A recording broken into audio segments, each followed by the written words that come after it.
The iQOO Z3 is a good budget smartphone because it offers good hardware and decent camera performance at the right price. This isn't necessarily the case with the iQOO Z5, mainly because of its higher starting price, which is Rs 23,990 for the base variant.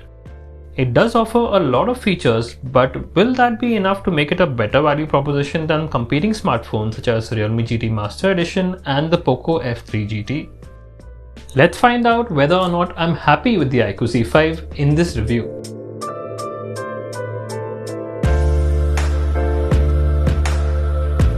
The base variant comes with 8GB of RAM and 128GB of storage and is priced at Rs 23,990. We received the 12GB RAM and 256GB storage option for review, which is priced at Rs 26,990 in India. Compared to the iQOO Z3, there is a newer Qualcomm Snapdragon 778G processor, stereo speakers and a bigger 5000 mAh battery. This phone has a dual SIM tray and there's no microSD card slot for storage expansion. The iQOO Z5 feels like a step up from the Z3 in terms of design. The back panel is still made of plastic but now has a frosted texture which does an excellent job of resisting fingerprints and did not slip out of my hands. The camera module has grown in size to a rectangle with rounded corners and it protrudes very little from the rear surface. There is a 3.5mm headphone jack and is located at the top of the smartphone. The LCD screen works fine given the price of the Z5 and viewing angles are good too. However, I did notice a mild yellow hue at the bottom end of the panel. The 6.67-inch 20:9 ratio display makes reaching for things a bit of a stretch. iQOO claims that its display is HDR10 compatible, but I did not find support for this in most OTT apps including Netflix and Amazon Prime. Still, the Z5 does make for a good video streaming device thanks to its stereo speakers, which sounded loud and clear. What I did not like about the display is that it's a smudgy mess.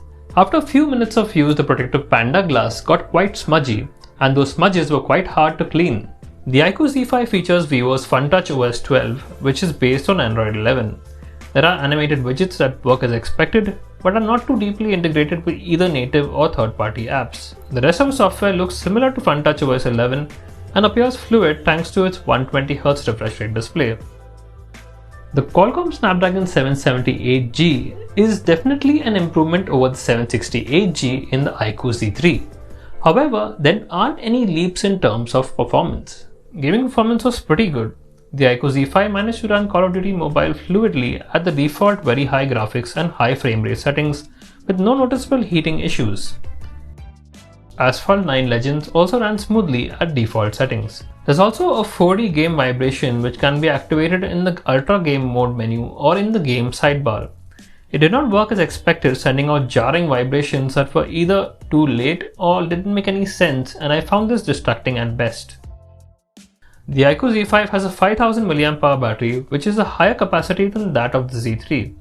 It easily lasts a day and a half with regular use. The phone managed an impressive 21 hours and 57 minutes in our HD video loop battery life test. The slightly slower 44-watt charger that comes in the box still charges the phone from a dead battery to 100% in 1 hour 10 minutes, which is not bad. And finally, let's talk about the cameras. The iQOO Z5 features 3 rear-facing cameras, a 64MP primary, an 8MP ultra-wide angle and a 2MP macro camera. Selfie duties are handled by a 16MP front-facing camera. Photos taken in daylight showed colors that were a bit saturated with some mild purple fringing in the brighter areas. While they looked decent at first glance, it was easy to tell that these photos were low on resort detail after magnifying them just a little.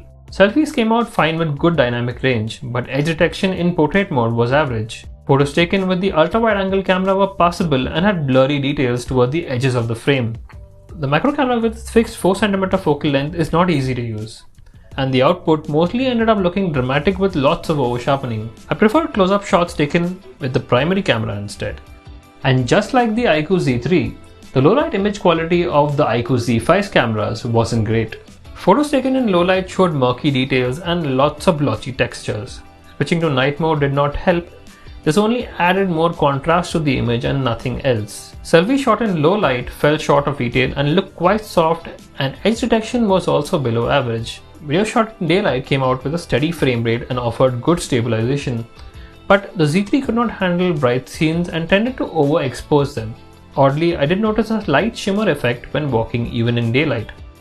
In low light, details were on the lower side. Stabilization was good, but the frame rate was a bit choppy. Shimmer effect was visible in low light footage as well. 4K video recorded when walking looked very jittery. The iQOO Z5 does offer some improvements over the iQOO Z3, namely stereo speakers, a bigger battery and a newer processor. But that isn't enough to take on popular phones that cost around Rs 25,000. Yes, you do get the powerful Snapdragon 778G SoC, 8GB of RAM and 128GB of storage, but the Realme GT Master Edition offers similar specifications with a much better Super AMOLED display, good camera performance and 65W fast charging at Rs 25,999. Gamers might also prefer the Poco F3 GT with its maglev triggers, RGB lighting and bigger battery, even if it's priced a bit higher starting on Rs 26,999. iQOO does plan to pull the plug on the Z3, but it's still available on sale for as little as 17,990 online. So pick one up if you are looking for better value. And that's it for our review of the iQOO Z3. What do you think about this smartphone? Sound off in the comments below. And don't forget to check out my detailed review at Gadgets360.com.